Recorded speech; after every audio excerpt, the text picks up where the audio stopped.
Welcome to our VEX IQ tip video focused on removing connector pins. Because of the robust connection, connector pins can be difficult to remove from plates, beams, or other VEX IQ parts.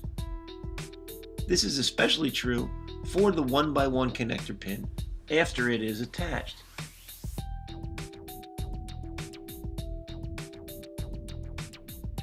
To make it easier for a student to remove connector pins that can't be pulled out from structural components, have the student gently push the pin with his or her finger from the back of the structural component to free it slightly, then it will be easier to pull out.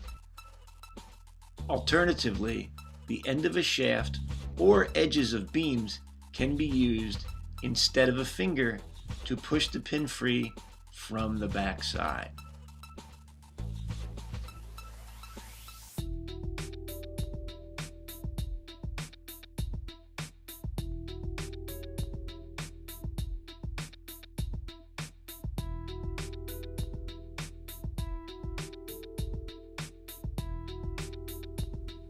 Removing connector pins from smart motors can be even more difficult because the pins cannot be pushed from the back to free them. If pins cannot be pulled out from smart motors, you can use a fingernail to free the pin slightly,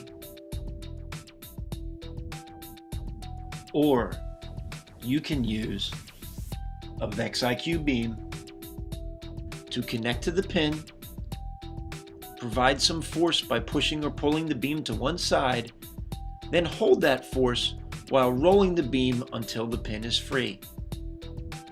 This technique might take a little practice, but can be very effective for removing connector pins from smart motors.